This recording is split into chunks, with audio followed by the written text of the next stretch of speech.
배꼽 인사. 안녕하세요. 안녕하세요. 위클리밴 문희정입니다. 이학범입니다. 최근에 의대 정원 확대가 엄청난 사회적 이슈입니다. 의대 정원 확대 필요성과 관련해서 OECD 국가 중에서도 국민수 대비 의사 수가 좀 적은 편이고 우리나라가 굉장히 빠르게 고령 사회로 가고 있잖아요. 네. 그래서 의사 수요가 많이 늘어날 거기 때문에 여기에 대비를 해야 된다 이런 얘기도 있습니다. 네. 그리고 의사 숫자가 좀 늘어나면 아무래도 의료 서비스를 좀 더 편하고 쉽게 받을 수 있을 뿐만 아니라 진료비도 좀 떨어지지 않겠느냐 이런 얘기도 하는데요. 보험 적용이 안 되는 비급여 진료비를 얘기하는 거겠죠. 그렇죠. 자, 그런데 흥미롭게도 최근에 동물병원에서 이와 관련된 연구 결과가 나왔다고 합니다. 맞습니다. 이제 경희대학교 경제학과 민인식 교수님께서 공급자 경쟁이 반려동물 진료비에 미치는 영향에 대한 논문을 보험금융연구에 최근 게재했습니다. 네. 그러니까 동물병원 시장에서 수요 요인과 공급자 경쟁이 반려동물 진료비에 미치는 영향을 분석하기 위한 그런 연구였는데요. 이런 관련 연구가 이번이 처음 나왔습니다. 오, 저도 지금 굉장히 궁금한데 일단 수요 요인은 반려동물 양육 가구 비율이고요. 그렇죠. 공급자 요인은 동물병원 간 경쟁 정도로 설정을 했습니다. 맞습니다. 그러니까 반려동물 숫자 대비 동물병원 숫자가 늘어나면 뭐 어떻게 되냐 그렇죠, 이런 걸 본 그렇죠. 거죠. 근데 이제 재밌는 거는 이제 공급자 경쟁이 진료비에 미치는 영향을 분석하기 위한 논문이잖아요. 네. 그러다 보니까 수요자의 밀도는 고정됐다고 가정을 했습니다. 즉 반려동물 양육 인구는 고정으로 설정을 해놓고 동물병원 수가 늘어났을 때 진료비가 어떻게 바뀌는지에 대해서 시뮬레이션을 해본 거죠. 자, 그런데 이번 연구를 한 민인식 교수님이 사람 의료에서도 유사한 연구를 한 적이 있습니다. 2022년 외생적 가격 구조화에서 의료 공급자 경쟁이 진료량에 미치는 영향. 말은 어려워요.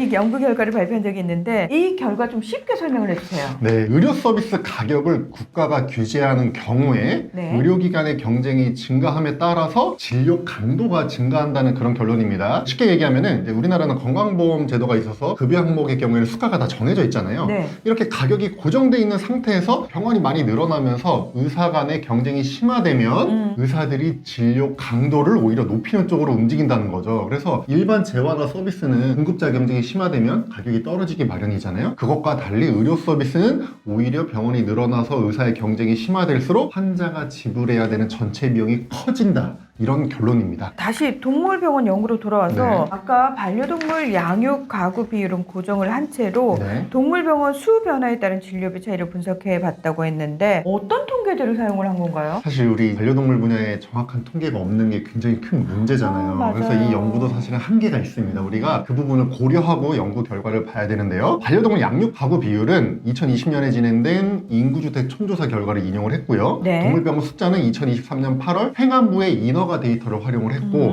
동물병원 매출의 경우에는 2020년 경제 총조사 자료를 활용을 했고요. 무엇보다 동물병원 진료비 데이터가 필요한데 이게 바로 작년에 처음 시행된 진료비 공시제 자료를 활용을 했습니다. 지난해 수의사 2인 이상 동물병원이 게시한 진료비를 정부가 조사해서 공개한 자료, 그걸 얘기를 하는 거죠. 맞습니다. 동물병원 진료비용 현황 조사 공개 홈페이지에서 지역별로 중간 비용, 최저, 최고, 평균 비용을 볼 수 있는 겁니다. 맞습니다. 이제 작년에는 2인 이상 동물병원을 대상으로 진료비 게시제가 시행이 됐고 맞아요. 게시된 진료를 조사해서 이제 공개가 됐고요. 올해는 이제 1인까지 포함해서 이제 공개가 될 거죠. 그 사이트에 있는 자료를 활용을 하셨습니다. 근데 사용한 통계 자료들이 너무 뒤집박적인 게 데이터 취합 시기가 다 다르거든요. 그래서 사실 이거 진짜 많이 감안을 해가지고 결과를 좀 봐야 되겠다라는 맞습니다. 생각이 듭니다. 네. 어떤 결과 나왔나요? 사실은 굉장히 복잡한 막 시뮬레이션 과정들이 있어요. 네. 결론만 딱 말씀드리면 동물병원의 평균 진료비는 공급자 경쟁이 증가할수록 오히려 높아지는 것으로 나타났습니다. 그러니까 결론만 보면은 사람 의료하고 비슷한 거예요. 맞아요. 다른 재화 서비스는 사실 경쟁이 좀 심화되면은 비용이 감소를 해요. 떨어지죠. 그렇죠. 그럼요. 근데 그와 반대의 결과가 사람 의료, 동물병원에서 나타났다라는 건데 네. 자, 반려동물 보호자 숫자를 고정해놓고 동물병원이 이렇게 많아졌다고 가정을 하고 분석을 했는데